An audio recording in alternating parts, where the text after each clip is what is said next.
All right, go ahead and raise your hands, and I will get you the mic. Hey, John.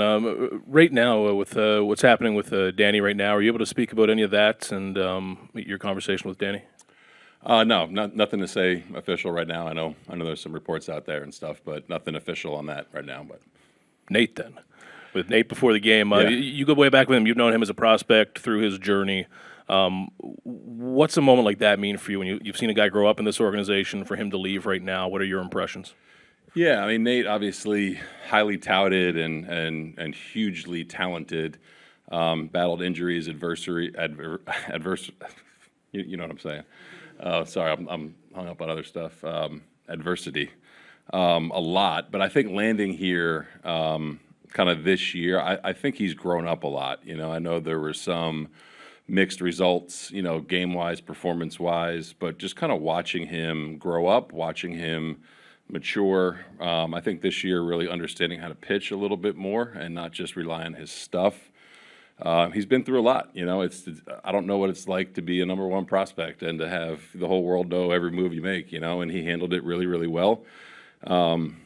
So yeah, it's tough. It's tough when it's a guy that's been here for a while and all that kind of stuff, but you wish him the best, and hopefully he does well.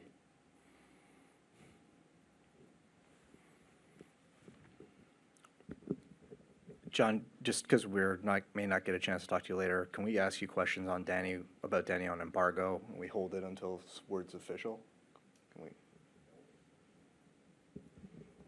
I can chat with you guys tomorrow, probably in the morning.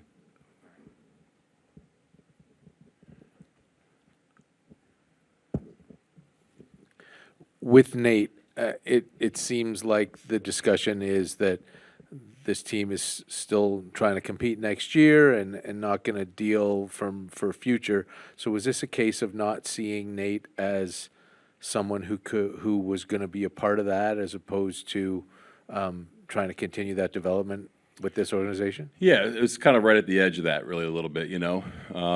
I think what you said. Yeah, that's our intention is to definitely compete next year.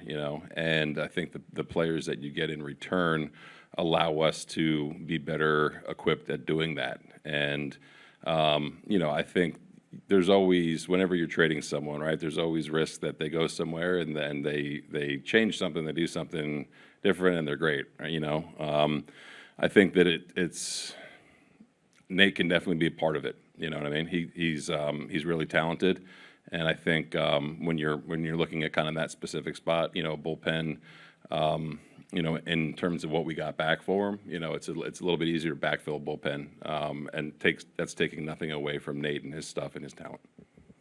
And just as far as the game goes today, couple of shaky trips through the top of the order for Gausman to start, but then 19 out of 20 to finish. What was the difference? Man, yeah, weird start with the triple from Marcus and the wild pitch.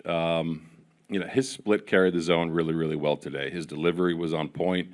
Fastball held velo and location. There were some really close calls there too that could have went either way. But the biggest thing was the split. When that thing's doing what it did today, and they were aggressive. It allowed him to go out there to complete it. But I thought that he just executed at an extremely high level. And when his split is carrying the zone and he has good life on his fastball, that's when you see the Cy Young Award candidate coming out. So to kind of have it start the way it did, and they score a couple more, it's 4-3, and then for him to kind of just take the game over, just shows you how good Kev is. John, just one more on Gausman. With Jimmy getting traded last night and Nate today, how much of a help was that for you to get 9 innings out of him, just with the state of affairs in the bullpen? Yeah, huge. Kind of resets the bullpen. Chad wasn't even really that hot in the bullpen, so that's nice. You got a doubleheader on Monday too, so you're kind of looking ahead a little bit. Kev gets an extra day next time through, so what he did today was huge. And just with all the uncertainty you guys have been facing over the last couple of weeks, is there a benefit for you guys in the room to have a little bit of a certainty and not have it drag out right until the deadline for at least some of your guys? Yeah, I guess. I think when we do this, you come here every day and you try to win and you get prepared. And I can't say this loudly enough or firmly enough to where I love the way that everyone is playing. Sure, it's uncertain times, but you look up and down our team from young guys, it's probably a given, but then veteran guys, George laying out in the ninth inning, and the first hitter, the first pitch of the game, moving guys over, getting guys in, Vladdy making diving plays. I'm just so proud of the way that they're going about it, you know, when they're on the field and the way they're competing. It speaks volumes to the message that we're trying to preach to them, you know, every single day, not just in this immediate time frame. So clarity or not, you know, I think you feel good every day coming here because the guys are being really, really professional about it, and the effort has been outstanding. Just going back to the news this morning about Ricky, wondering what the reaction's been around the organization.